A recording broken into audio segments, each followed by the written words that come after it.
Assalamualaikum warahmatullahi wabarakatuh. Apa kabar adik-adik semua? Semoga semuanya dalam keadaan sehat ya. Baiklah, pada pertemuan kali ini kita akan belajar tentang prinsip dan jenis-jenis kromatografi.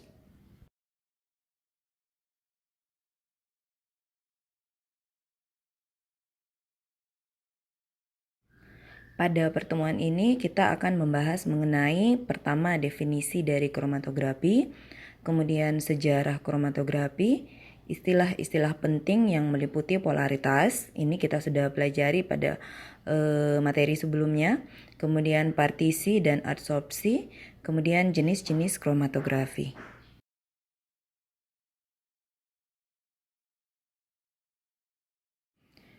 Kita masuk ke dalam definisi dari kromatografi.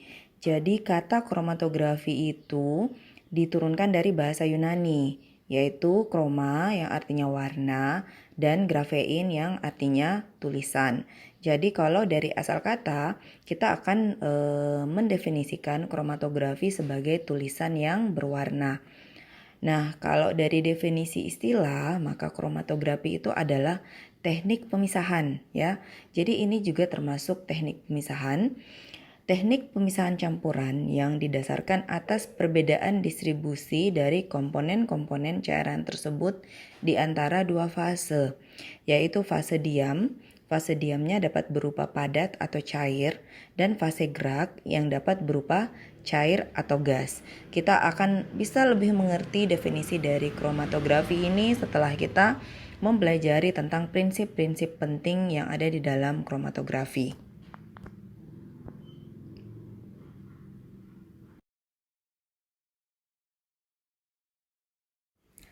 Bagaimana sejarah ditemukannya kromatografi?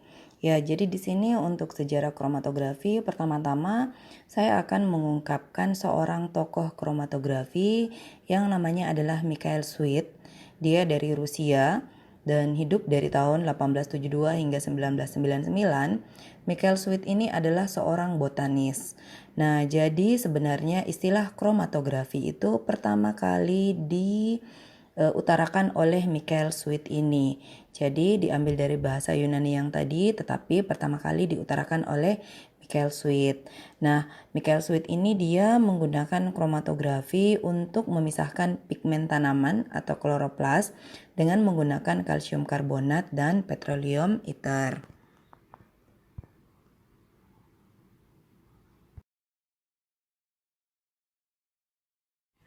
Lalu bagaimana tentang sejarah perkembangan kromatografi? Ya, jadi tadi saya sudah mengutarakan bahwa istilah kromatografi itu pertama kali diutarakan oleh Mikhail Sweet. Namun sebelum Mikhail Sweet ini menemukan kromatografi tersebut, sebelumnya itu sudah banyak ilmuwan-ilmuwan yang melakukan penelitian yang berhubungan dengan kromatografi. Cuman pada saat itu mereka belum mengatakan bahwa itu adalah kromatografi, tapi mereka baru mempelajari tentang prinsip-prinsipnya. Jadi itu dimulai oleh W.N. Thomson pada tahun 1848, di mana mereka menemukan fenomena dari pertukaran ion pada zat yang padat ya. Kemudian pada tahun 1850 hingga tahun 1900 itu ada Runge, Schoenben dan Goeppelsrode. Mereka mempelajari tentang analisis kapiler pada kertas. Jadi ini akan menjadi dasar dari ditemukannya kromatografi kertas. Kemudian pada tahun 1876 itu ada Lemberg yang menggambarkan bagaimana reversibilitas dan stoikiometrinya dari pertukaran ion pada mineral aluminium silikat. Jadi ini menjadi dasar. Jadi penelitian tahun 1848 dan 1876 itu menjadi dasar dalam penemuan kromatografi pertukaran ion. Hanya saja ke depannya itu kita hanya akan mempelajari mengenai kromatografi kertas, kromatografi lapis tipis, kromatografi kolom, serta yang menggunakan aparatus kita hanya akan mempelajari tentang kromatografi gas dan kromatografi cair kinerja tinggi. Kita tidak menjelaskan lebih dalam mengenai kromatografi pertukaran ion. Nah, selanjutnya pada tahun 1892 itu ada Reed yang pertama kali dia merekam pemisahan dari kolom ya. Jadi suatu tabung yang berisi kaolin itu digunakan untuk memisahkan feriklorida dari kuprisulfat. Nah, ini bisa menjadi dasar pemisahan kromatografi kolom. Nah, barulah pada tahun 1903 hingga 1906, jadi ada 3 tahun Michael Sweet melakukan penelitian dan selanjutnya masih terus melakukan penelitian. Akhirnya beliau menemukan istilah dari kromatografi dengan menggunakan pelarut organik. Dia kemudian mengembangkan kromatogram tersebut, kemudian memberikan namanya yaitu kromatografi ya, dan akhirnya bisa memisahkan pigmen-pigmen pada kloroplas. Nah, setelah itu berkembanglah banyak penelitian yang kemudian berkembang menjadi jenis-jenis kromatografi yang ada hingga sekarang. Jadi saya tidak perlu menjelaskan satu persatu kepada adik-adik penelitian yang ada. Adik-adik bisa membaca sendiri, kemudian bisa melihat bahwa kromatografi ini sebenarnya sudah sangat lama ditemukan dan sampai sekarang masih diaplikasikan serta terus berkembang.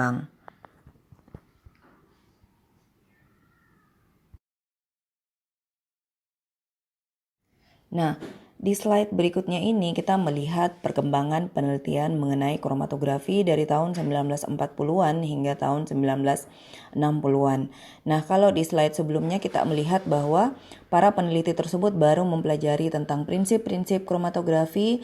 Nah, di tahun-tahun ini para peneliti ini sudah menemukan cara untuk memisahkan melalui kromatografi. Misalnya pada tahun 1941 Martin dan Singh itu sudah memperkenalkan mengenai kromatografi kolom. Kemudian Constant, Gordon dan Martin itu mereka sudah memperkenalkan tentang kromatografi kertas. Selanjutnya ada Kirchner pada tahun 1951 itu dia sudah memperkenalkan tentang kromatografi lapis tipis yang masih kita praktekkan sampai sekarang ya. Kemudian pada tahun 1952 itu ada James dan Martin yang mengembangkan tentang kromatografi gas dan seterusnya, hingga saat ini tuh sudah sangat banyak metode-metode kromatografi yang dikembangkan dari metode-metode kromatografi yang dikembangkan oleh para peneliti di tahun-tahun ini ya.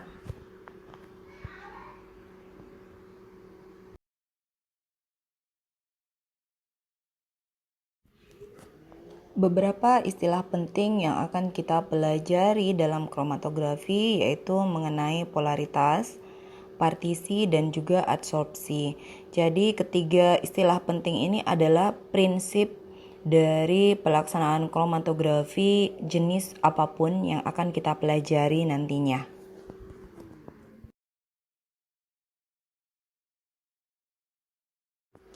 Kita masuk ke polaritas.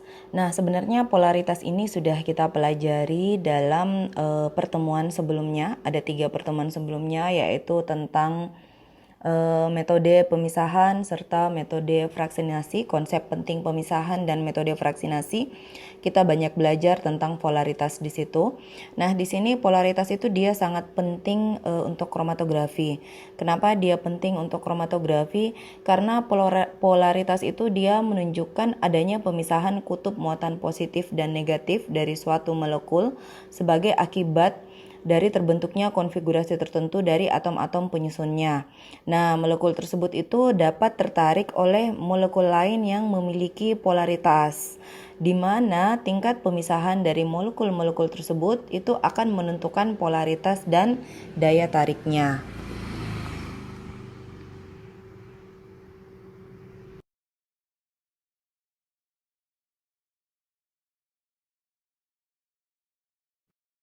Di dalam kromatografi, polaritas itu digunakan sebagai petunjuk dari sifat pelarut atau solvent, sifat adsorben, dan juga sifat zat yang dipisahkan. Nah, zat yang dipisahkan ini dalam kromatografi kita menggunakan prinsip like, dissolve, like. Nah, adik-adik pasti senyum nih pas mendengar kata like, dissolve, like. Karena dari prinsip ekstraksi kita sudah mempelajari tentang like, dissolve, like. Kemudian metode pemisahan yang kemarin juga sudah mempelajari tentang like, dissolve, like. Jadi like, dissolve, like itu artinya apa? Artinya kita akan mengikuti apa yang kita sukai, ya. Nah, sama saja dengan pelarut. Pelarut polar itu dia cenderung hanya akan melarutkan solut yang polar juga. Kemudian adsorben yang polar dia juga akan cenderung mengadsorpsi solut yang polar. Nah, seperti kalian akan cenderung mengikuti teman yang kalian sukai dibandingkan teman yang kalian tidak sukai. Ya, oke. Jadi ini sebenarnya prinsip yang sangat mudah tapi sangat applicable.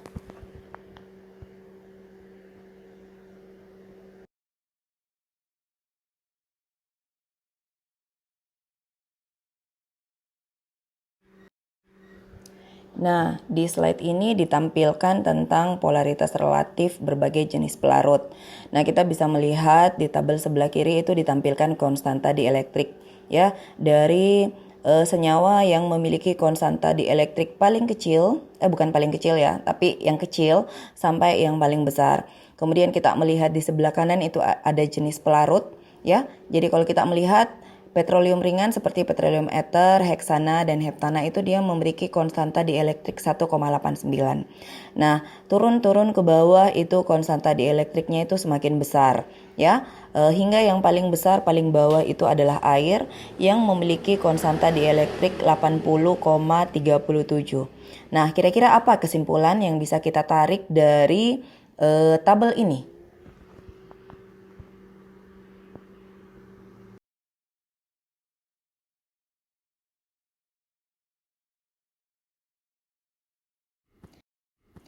Nah, apa kesimpulan yang kita bisa ambil dari tabel-tabel yang disajikan pada slide sebelumnya itu adalah bahwa polaritas pelarut itu dia sebanding dengan konstanta dielektrik zat pelarut. Nah, jadi adik bisa kembali membuka tabel yang tadi, bisa kembali melihat tabel yang tadi, kita bisa melihat bahwa semakin kecil konstanta dielektrik, maka dia akan semakin tidak polar.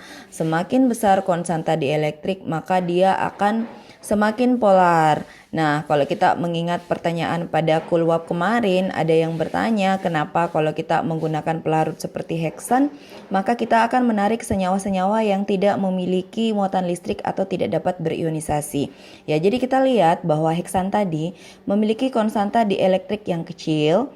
Nah itulah alasannya kenapa heksana itu juga menarik zat-zat yang memiliki konstanta dielektrik yang kecil, sehingga zat-zat yang masuk itu adalah zat-zat yang tidak bermuatan listrik, ya, atau sukar untuk berionisasi. Karena kembali ke prinsip like dissolve like yang tadi, bahwa pelarut yang polar cenderung untuk melarutkan solut yang polar, solut atau zat padat yang polar, dan seterusnya, bahwa pelarut yang nonpolar dia juga akan cenderung untuk melarutkan zat-zat yang nonpolar.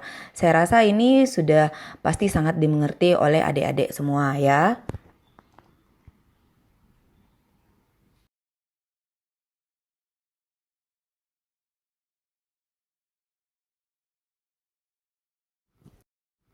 Istilah penting lain yang perlu untuk kita betul-betul pahami dalam kromatografi itu adalah partisi dan adsorpsi. Nah, kita harus tahu dulu pemisahan dengan proses partisi dan adsorpsi itu dia dipengaruhi oleh perbedaan polaritas solut yang dipisahkan. Nah, polaritas lagi nih. Jadi adik-adik sebelum pindah ke slide ini dan slide-slide yang seterusnya, adik-adik harus betul-betul mengerti apa itu polaritas.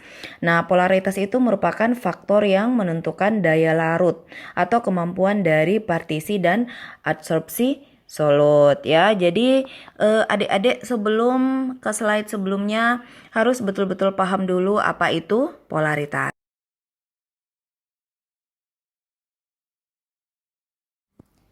Nah, partisi. Proses partisi itu dia tergantung dari daya larut solut dalam dua macam cairan. Nah, ini sebenarnya kita sudah pelajari dalam ekstrak cair-cair bahwa bila ada dua macam cairan, maka zat yang sifatnya polar dia akan masuk ke dalam pelarut yang sifatnya polar, dan zat yang sifatnya non-polar maka dia akan masuk ke pelarut yang sifatnya nonpolar, sehingga terjadilah partisi ataukah pemisahan, ya. Kemudian partisi ini dia peka terhadap perbedaan berat molekul dari solut, Nah, ini sama dengan yang ditanyakan kemarin. Kenapa sih ukuran itu menjadi dasar dari klasifikasi senyawa? Ya, karena ukuran berat molekul itu tentu saja dia akan mempengaruhi ukuran dari zat. Semakin besar berat molekul, maka pasti ukuran zatnya juga akan semakin besar. Sama dengan kita manusia ya, semakin berat badan kita, pasti ukuran tubuh kita juga akan semakin besar ya. Jangan ada yang ketawa ya. Baik. Nah, selanjutnya zat yang terdiri dari satu seri deret homolog paling baik itu dipisahkan dengan kromatografi partisi. Contohnya apa? Contohnya pemisahan berbagai jenis asam amino, asam lemak, dan juga gula.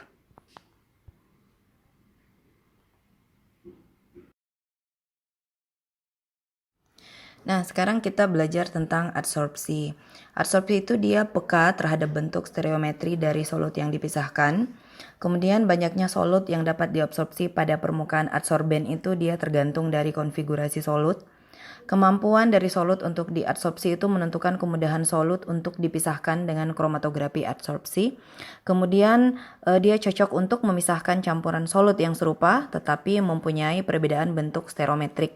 Nah, jadi di sini kita melihat bahwa bentuk stereometri itu penting pada prinsip adsorpsi.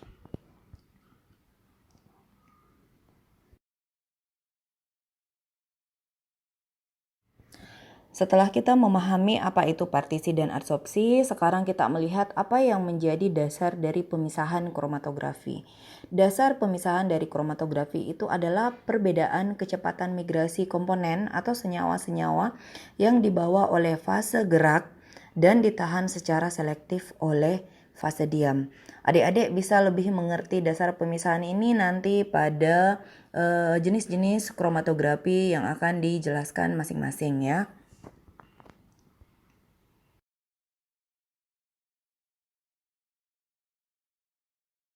Nah, sekarang kita masuk ke jenis-jenis kromatografi.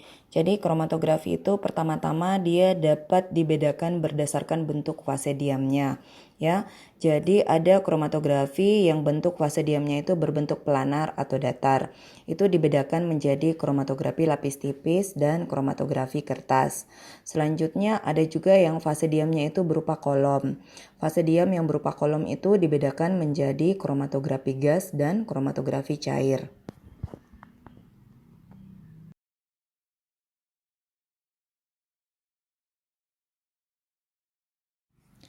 Selanjutnya, jenis-jenis kromatografi berdasarkan mekanisme pemisahan. Ada yang namanya kromatografi adsorpsi. Yang masuk dalam kromatografi adsorpsi ini adalah kromatografi kolom dan kromatografi lapis tipis ya. Jadi untuk memahami mengenai kromatografi kolom dan kromatografi lapis tipis, adik-adik harus memahami prinsip-prinsip dari adsorpsi. Selanjutnya ada kromatografi partisi atau kromatografi kertas, dia menggunakan prinsip partisi. Selanjutnya ada ion exchange kromatografi atau kromatografi pertukaran ion. Jadi sebenarnya kromatografi pertukaran ion ini adalah yang pertama kali dipelajari karena kita melihat bahwa studi yang paling pertama dipelajari itu adalah tentang adanya pertukaran ion pada zat padat ya. Selanjutnya ada namanya kromatografi filtrasi gel dan ada yang namanya kromatografi afinitas atau affinity kromatografi. Nah, perlu untuk adik-adik ketahui bahwa yang akan kita pelajari nantinya untuk jenis-jenis kromatografi berdasarkan mekanisme pemisahan, yakni kromatografi yang berdasarkan pada prinsip partisi dan adsorpsi, yaitu kromatografi kertas, kromatografi kolom, dan kromatografi lapis tipis atau KLT.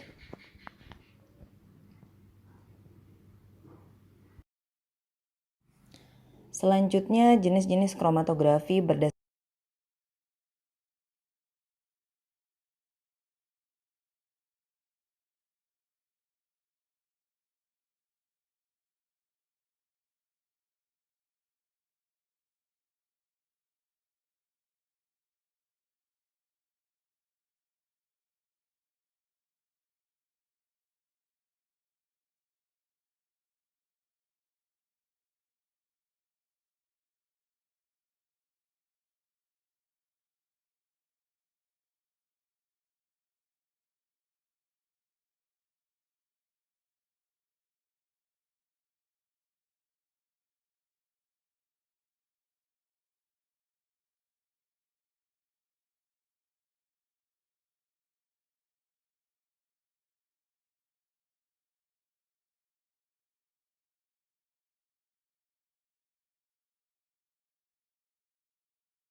Nah, sekarang kita sudah berada di slide terakhir. Bagaimana sih kita memilih jenis kromatografi yang akan kita gunakan?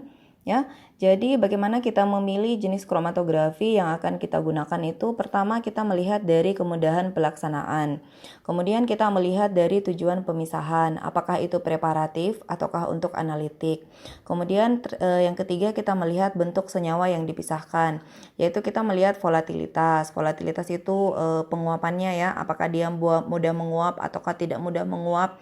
Kemudian bentuk stereometri, biasanya kalau bentuk stereometri itu dipisahkan dengan cara adsorpsi ya, kita sudah pelajari tadi. Terus kemudian derivatisasinya bagaimana. Jadi ketiga hal ini akan menjadi alasan kenapa kita memilih jenis kromatografi tertentu. Apalagi di bagian tujuan pemisahan, apakah itu preparatif ataukah untuk analitik.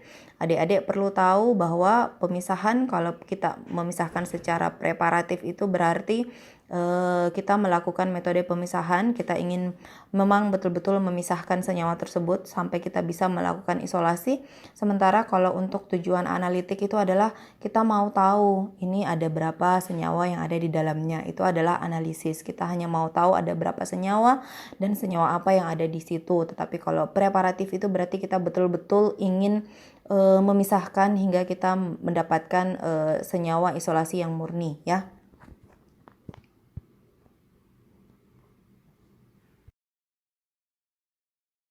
Nah, tadi kita sudah belajar tentang prinsip dan jenis dari kromatografi.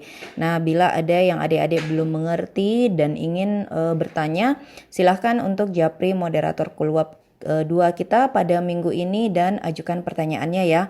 Jangan lupa untuk menggunakan format yang telah ditentukan. Oke, sekian untuk materi kita pada hari ini. Semoga adik bisa mengerti apa yang sudah saya jelaskan. Ya, assalamualaikum warahmatullahi wabarakatuh.